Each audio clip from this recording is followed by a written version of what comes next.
This is the best moments of the BBQ Central Show in 10 minutes or less. Ever wish you could re-listen to your favorite interview or segment? Do you enjoy hearing older shows for the first time in years? Then the best moments of the BBQ Central Show in 10 minutes or less is just what you need. Thanks for listening and enjoy the show. Welcome, everyone, to the best moments of the BBQ Central Show in 10 minutes or less. Today, we're going to take a journey back to June 16, 2015, where Greg had a couple of great Texas pitmasters on the show. We're going to hear from Junior Urias of Up and Smoke Barbecue. You may have seen him on TV, big caterer down there. We're going to hear from Junior in just a minute, but first, let's hear Greg's conversation with one of my favorite Texas pitmasters, Mr. Clarence Joseph from Mama and Papa Smokers. You guys are perhaps a little bit more still on that traditional offset style stick burner for the cookers. Yes, and that's always a hot topic here in Texas.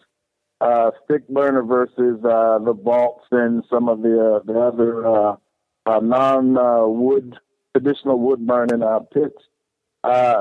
I don't think you can beat a stick burner for the flavor and color that it produces. You know, I think that incomplete burn you get with natural wood adds something that you won't get with a vault or a one of those types. I always refer to them as easy baked, and that gets me in trouble sometimes. But they just don't produce what a stick burner will.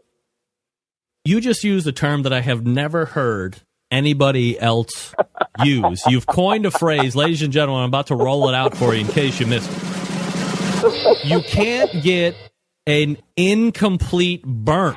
What? Most people would be heading for the hills when you hear incomplete because it sounds almost as a negative, but obviously it's not, right? Yes, absolutely. You know, I think those woods that have been pressed and processed and whatnot, they've had some of the life taken out of them. And with the natural wood that these stick burners are, you still got some of those impurities. And those impurities, I think, add something to the flavor of cooked meats. Clarence Joseph joining me here on the show, pitmaster of Mama and Papa's barbecue team. We went divergently off track on 2 weeks ago when you won the Grand Championship at Smoking Pits for Paws. There was another thing that you said, and we'll get back to how you beat everybody there here in a second.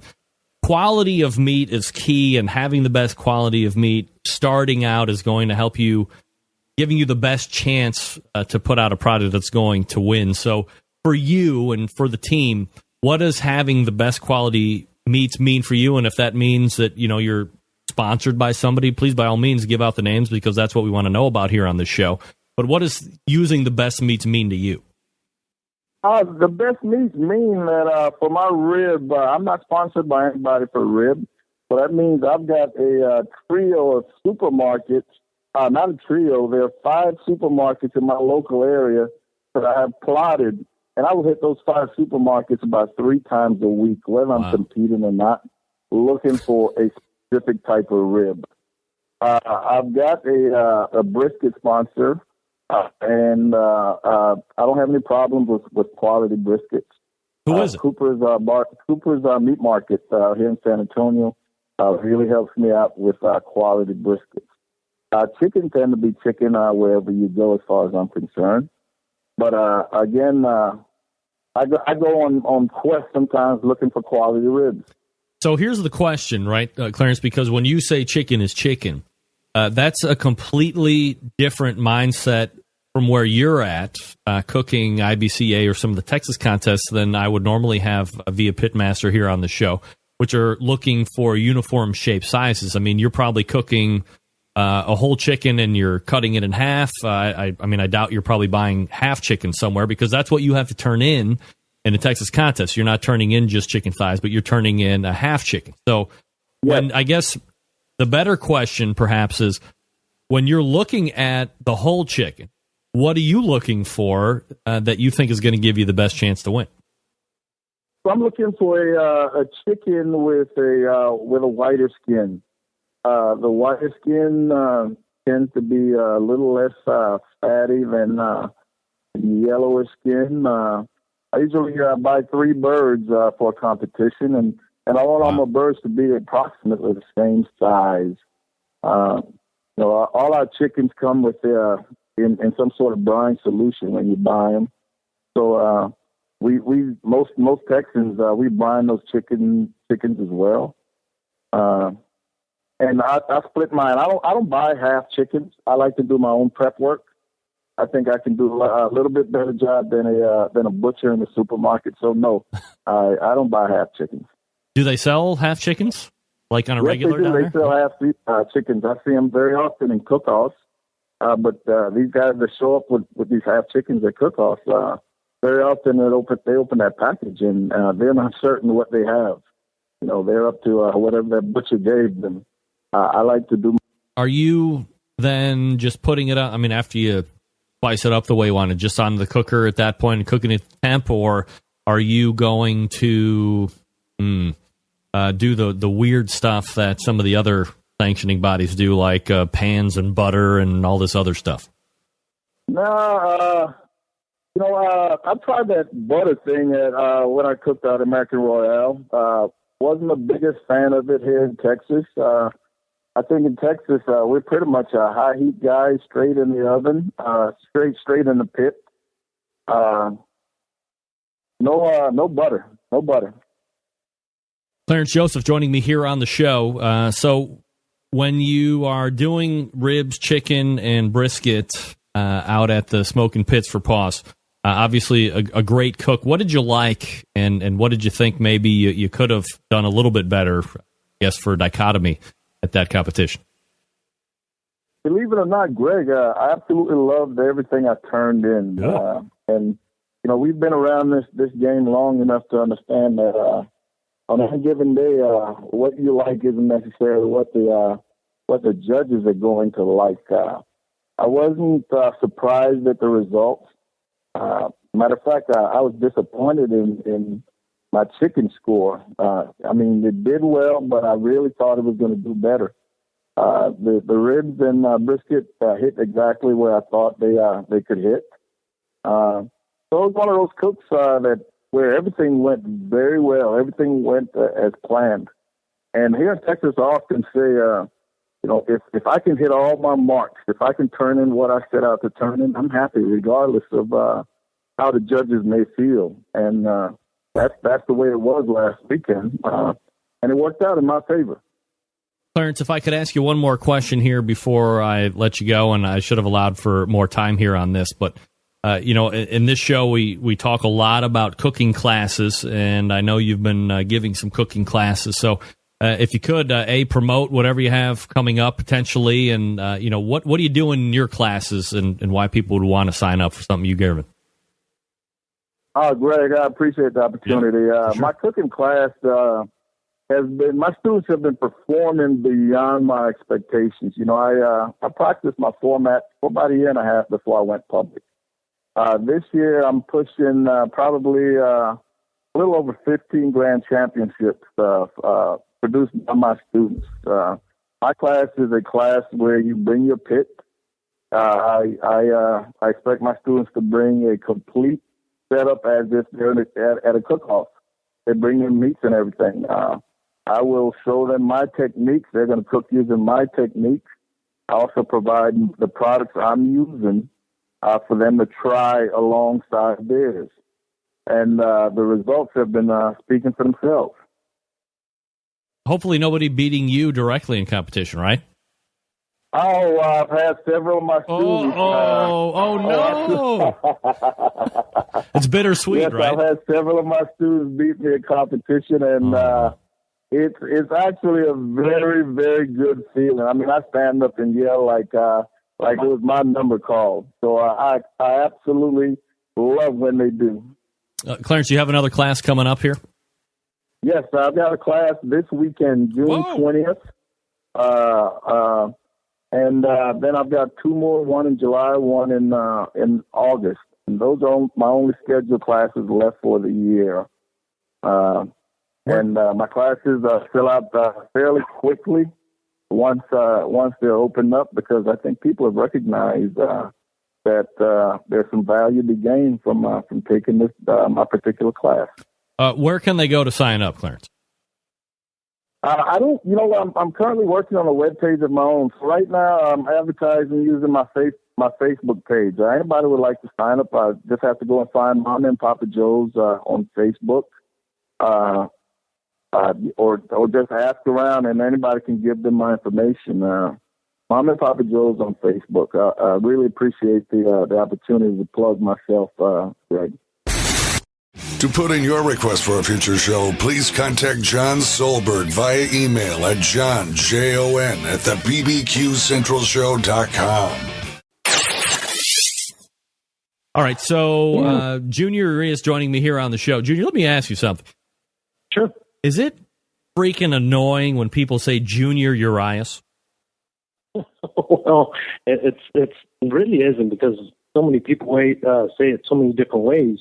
I've heard it say Urias, the other word, Yeah, but those people are a-holes that say that. Literally. No pun intended, of course, right? Right. No, not really. I hear it so many different ways. I've heard it so many ways growing up that, it really doesn't matter. It doesn't affect me anymore. All right, so just to set all records straight, here's the timpani drum. Once and for all, you tell us what the correct way of saying it is. Urias. Of course. I'm not even going to go into why that's correct. Of course, we're dealing with a different set of vowels that I know specifically, but nevertheless, if people aren't going to take the time to learn it, what are you going to do? Junior Urias joining me here on the show, Pitmasters of Up and Smoke. All right, so let's take it all the way back, broad scope all the way back up. At some point, Junior, you weren't competing, and you were playing barbecue, and maybe is barbecue something that has always just kind of been around the family and in the blood, and something you grew up in? Greg, it really has. I grew up learning how to cook from other pitmasters. They used to call it camp meetings, and once a year for an entire week, we'd feed around 600 people, breakfast, lunch, and dinner. And through all this, everything was done over coals and fire and stuff like that. No electricity whatsoever, no TVs, just real old school, just under some sheds, cooking. That's it. And I've gained the love for it right then and there. I think I was probably about 13 when I started going. Of course, I wasn't cooking then. I was picking up dishes and doing all the raw stuff. But, throughout the years, they picked up that, this guy can actually cook, and they started showing me some of the stuff. And Greg, I learned how to cook over coals, and it's a beautiful way of learning it. Junior Urias joining us here on the show. Junior, as you talk about kind of gaining that wisdom and going through, I guess, what you could call a proverbial school of hard knocks when it comes to barbecue, when do you decide, or how are you introduced to competition, and then when do you decide to make the leap into that? Well, I was, of course, picked up the love of cooking and stuff like that, and I always wanted to impress my family, my friends. So, it just became a every weekend type deal, and we'd cook out. I'd turn on the smoker and trial and error, and as I went, I started picking up some good ways of cooking stuff, and everybody started telling me, you know what, you ought to start going to cook-offs.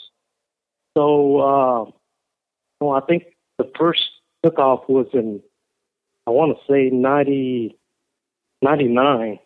I started competing in cook-offs, which they were just local cook-offs, non-sanctioned, but that's where I started liking it. Now, is that a particular sanctioning body? Obviously, in Texas, there's 2-3 different factions that are out there. Was it IBCA or Texas Gulf Coast, or where did you start at? The first ones, they were non-sanctioned. In our area, there's not that many cook-offs. So my first sanctioned event was the IBCA. And, I started doing the IBCA stuff, and I started liking it. Then I went to start doing some Lone Star barbecue society. And, they were all right. I had a good time, but I wanted to venture a little bit more further than just Texas stuff. And, that's when I got introduced to KCBS. So when you look at a Texas-style competition, you have brisket, you have ribs, and you have half chicken.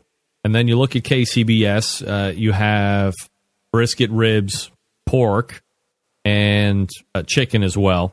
The chicken is obviously different. I mean, you're looking at more or less thighs to turn in, deal with pork shoulder, which you don't have to deal with in Texas.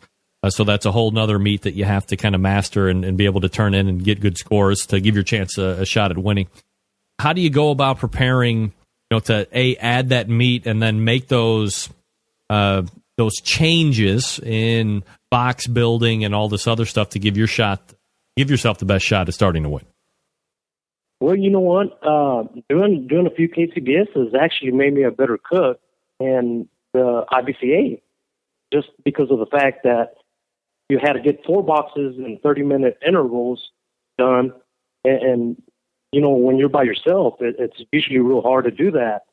So I did a few KCBSs like that. And, I just picked up a method that would work for me. And I brought it over to the IBCA and I started doing the same. And, it was a big, big game changer for me. So, I think being versed with all sanctioning bodies it's going to help you in some way, fashion, or form. When you look at flavor profiles specifically, did you find that the Texas-style competitions had a preference to one flavor profile and KCBS was completely different, or were they pretty much similar? No, you do see a lot of change, in Texas, especially my area. You bring a little bit of sweet with some nice heat, You got to have some heat, brother, right there. It's got to kick you, So, you really can't, depends where you're going, There's some KCBSs here in Texas. They're starting to becomes a lot more. So, the flavor profiles just really depend on what region you are, being KCBS, IBCA, and so forth. But in our area, you got to bring a little bit of heat with some sweet. Talk to me about the heat. Is that a cayenne situation? Is it a habanero situation with like a pepper jelly deal? How do you come about your heat, and what do you think heat-wise works best for the judges? Well, what I've learned, especially on some of my rubs, I have cayenne in it, and I think I think you got to have a few peppers in there. I got cayenne and also some Guajillo chilies. You get a bite at the front end, and then you get a bite at the ass end. I think you need that just to catch the judge's attention. And, I think it makes a big difference. And that was Junior Urias and Clarence Joseph from June 16, 2015.